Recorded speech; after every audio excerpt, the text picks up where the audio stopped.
mga celebrity madalas sentro ng iba't ibang haka-haka kahit wala pang malinaw na konfirmasyon. Si James Reid at saka si Maha Salvador lang ang siyang nagpo-promote ng kanilang serye. Bakit daw itong si Catherine ay sobrang mailap sa media? May mga pagkakataon din na kailangan nilang magpahinga, umiwas muna sa mga interview or limitahan ang kanilang exposure para sa kanilang mental health at emosyonal na kalusugan.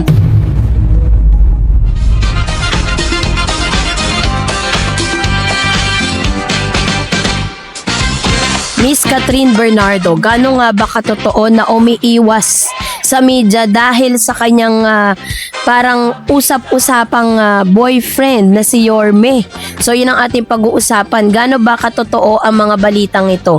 So bago natin pag-usapan yun, of course, if you haven't subscribed yet to my YouTube channel, please don't forget to like, share, and subscribe at i-hit mo na rin ang notification bell for more showbiz updates.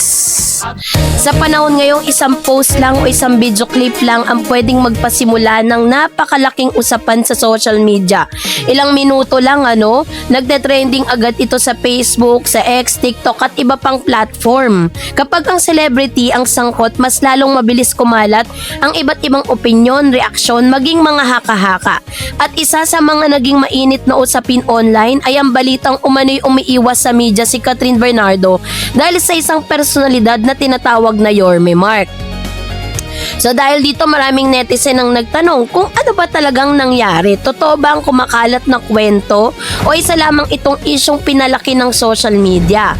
Layunin ng ulat na ito na suriin kung paano nabuo ang naturang issue at paano ito tinanggap ng publiko at bakit mahalagang maging mapanuri sa mga balitang mabilis kumalat online. So hindi na may kakailan na ang social media ang isa sa pinakamalakas na instrumento sa pagpapalaganap ng impormasyon. Isang screenshot, litrato o maikling video lang ay maaaring magkaroon ng milyon-milyong views sa loob lamang ng ilang oras. Pero kasabay ng bilis ng pagkalat ng impormasyon ay ang bilis din ng pagkalat ng maling interpretasyon. Minsan isang simpleng kilos ng artista ay binibigyan agad ng iba't ibang kahulugan kahit wala pang opisyal na pahayag. So ito ang dahilan kung bakit maraming issue ang lumalaki kahit nagsisimula pa lang ang haka-haka o obserbasyon ng ilang netizen. Si Catherine Bernardo ay isa sa pinakasikat at pinakamatagumpay na artista sa Pilipinas. Sa loob ng maraming taon, napatunayan niya na ang kanyang husay sa pag-arte o pagiging endorser ng iba't ibang produkto at pagiging inspirasyon sa maraming kabataan. So dahil dito, natural lamang na halos lahat ng kanyang galaw ay napapansin ng publiko. Kapag ngumiti siya, may balita. Kapag tahimik siya, may haka-haka. Kapag hindi siya dumalo sa isang event, may iba't ibang teorya agad ang lumalabas. Kaya naman ganito kalakas ang impluwensya ng celebrity culture sa Pilipinas. Nagkaroon kasi ng usapan online sa umano'y umiiwas si Catherine sa media dahil may kaugnayan ito kay Yorme or Mark. Maraming netizen ang nagbigay ng kani-kanilang interpretasyon tungkol sa sitwasyon. May ilang naniniwala na may tensyon sa pagitan ng mga personalidad at iba naman ay nagbabaka sakali or nagsasabing baka simpleng pagkakataon lamang yon at walang dapat bigyan ng mali siya. Dahil wala pang kumpletong kumpirmasyon or impormasyon, naging halo-halo ang opinyon ng publiko dito. Makikita kung paano nabubuo ang iba't ibang kwento kapag kulang ang detalye. Kasi nga, 'di ba, sa mga panahon kung saan malapit na pong e-ere yung kanila pong series na mapapanood unang-una sa Netflix tapos mapapanood din sa TV5 which is the Free TV, ay marami nagtatanong bakit tila si James Reid at saka si Maha Salvador lang ang siyang nagpo-promote ng kanilang serye.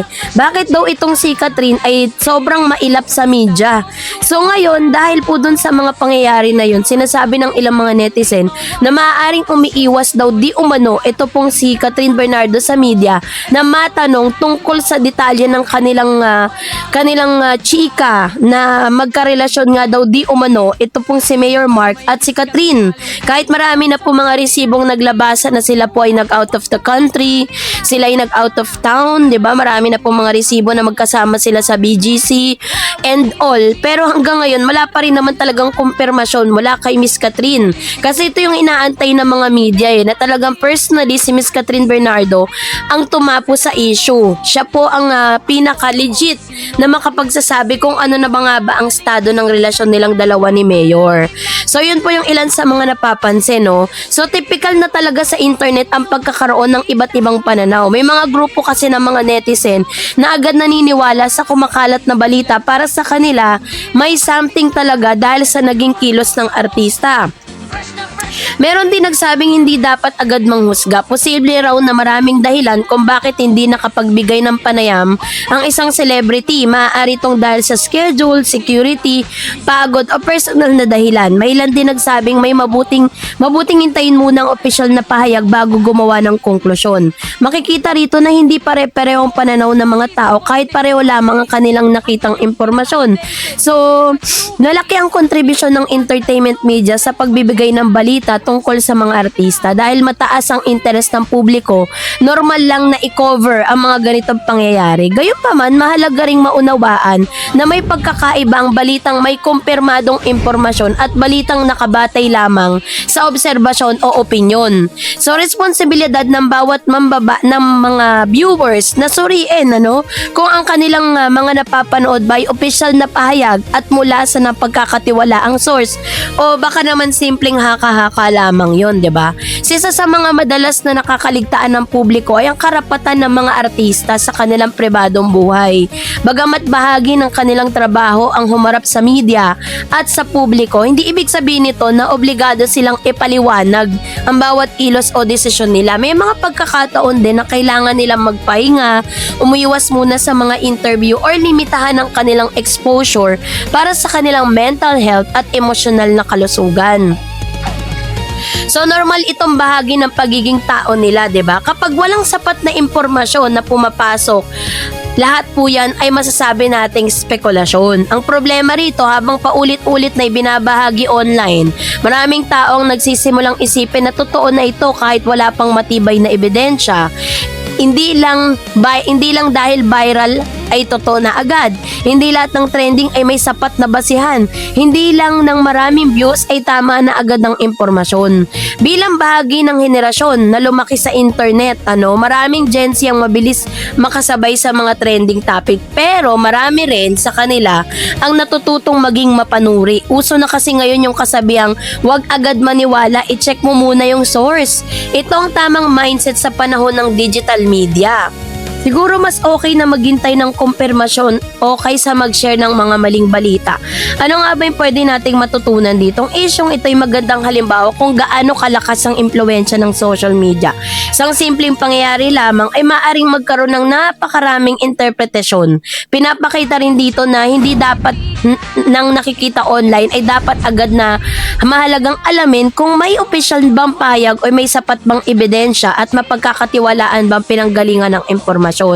So sa kabuuan ng usaping ito tungkol sa umano'y pag-iwas si Catherine sa media dahil kay Yorme Mark ay naging malaking paksa sa social media dahil sa lawak ng interest ng publiko sa mga artista. Gayunpaman, mahalagang tandaan na ang mga celebrity madalas sentro ng iba't ibang haka-haka kahit wala pang malinaw na konfirmasyon. Bilang responsableng netizen, nararapat lamang na maging mapanuri sa bawat impormasyon ng ating nababasa, napapanood at naibabahagi kasi sa panahon na mabilis ang pagkalat ng balita, ang katotohanan ay hindi nasusukat sa dami ng likes, shares o views. Mas mahalaga pa rin ang tamang impormasyon, respeto sa pribadong buhay ng tao at pagiging responsable sa paggamit ng social media. Sa huli, ang pinakamahalagang aral ay simple, ngunit makabuluhan. Bago mag-react, magtanong muna. Bago magbahagi, mag-verify muna. At bago maniwala, tiyaking may sapat na batayan ang impormasyong ating tinatanggap. Ito ang tunay na pagiging responsable sa digital age. So kayo po, anong niyang saloobin patungkol dito, mag-comment kayo sa comment section. And that's it for today. For more videos and updates, please don't forget to like and subscribe, and please don't forget to follow my Facebook page, Dar Eds TV and Dar Eds channel. God bless everyone!